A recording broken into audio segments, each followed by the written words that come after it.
Hello again, my garden friends.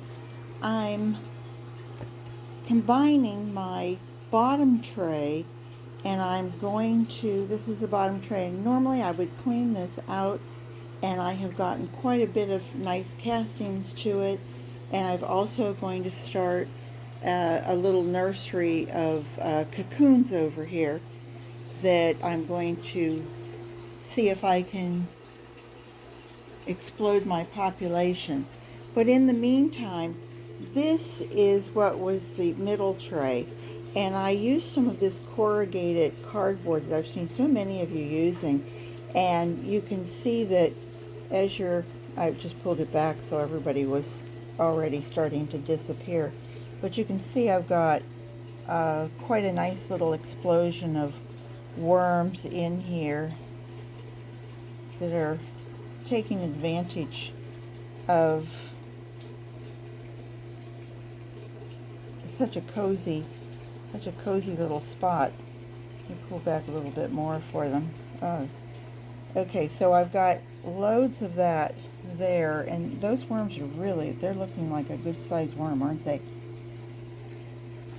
I'd say we have all adults in this bin. But what I started to do was I started to pull up what I have over here. Let me just move this one thing. And I want to show you that as I'm going to incorporate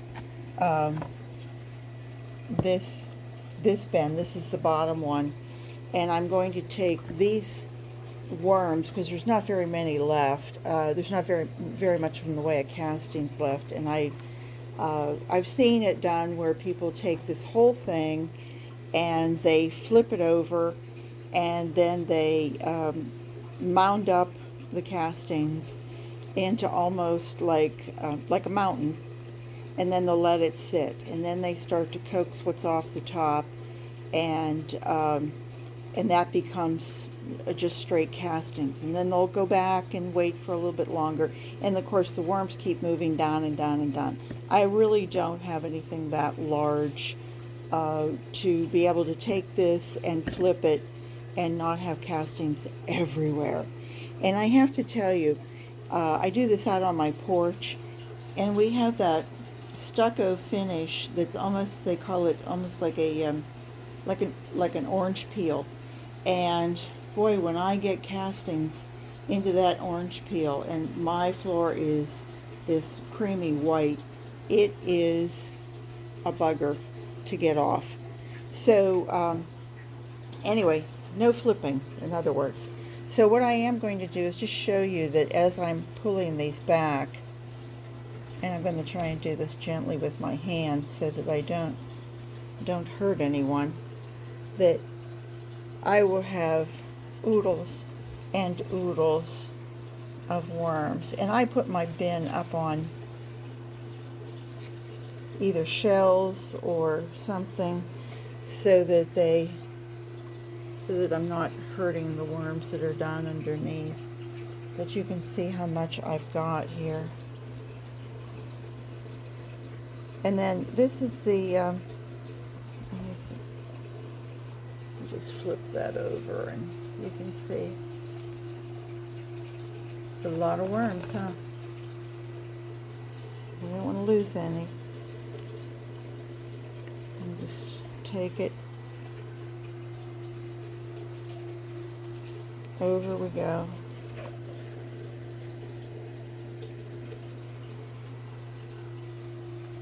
And they can just sit right on top of their little brothers and sisters and make a cozy little spot.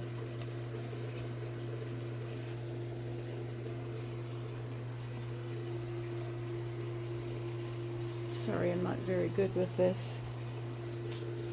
But I wanted to show you that when you put one of these down, because it has so many holes in it, that if you take cardboard and you put it down on top and then start putting your food and what have you on top of it, you can see that it just stays. The worms are able to like come up and hug on to that, and then they just kind of eat their way through. Cool, huh? And then what I usually do is, oh, look at that, clean as could be, is I will take this and then lay it on top. Now this is going to be my bottom bin, and it already has the cardboard that was on there. So this just keeps getting recycled, and by the time I'm taking this one up next, all of this will have disappeared, just like magic, and or like worm magic, worms doing their job.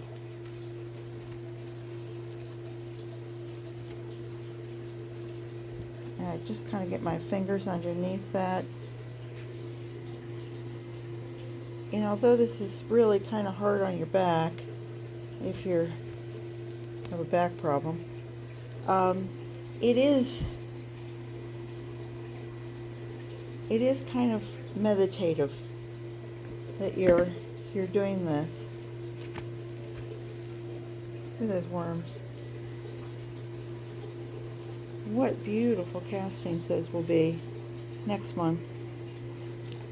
So anyway, that was all I wanted to show you, was that month after month you just keep adding them back and forth. Sometimes it's like they help each other, and I've got an awful lot in here. This was where I was doing the avocado peel, the half avocado that had gone bad, and I showed it to you. Oh, I just realized I'm not going to know where it is now.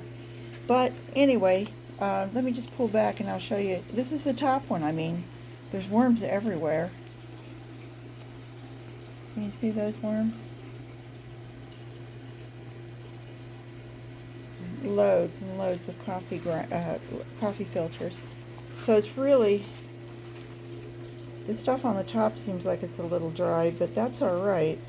And I've been trying to keep it a little drier because I do see an awful lot of mites. And usually what I do, I was taking it and going, oh my goodness, I have mites, oh, what am I going to do? Oh, lordy, lordy. And then I was hearing that, the mites are really composting things as well. So, don't worry about it. They're not going to bother the worms. But what I do is I'll open the lid up, and I can see that there's a lot of mites in the lid. Well, as soon as the mites dry out, that's it. They die. Just like the worms, only the difference is the mites will dry out within a few hours. And then I just take this outside and rinse it out, dry it out, and put it back on. And so I think what I'm doing is at least keeping the population of the mites down so that they don't overtake the bin. And I do see some, but I don't see a massive amount. So anyway, that was just all I wanted to show you, was that excuse me, we combine and we start again. So if you are following along, then I hope you'll stay with me and watch for more. So garden what you've got. Hope you'll come back and see me again soon. Take care, everybody.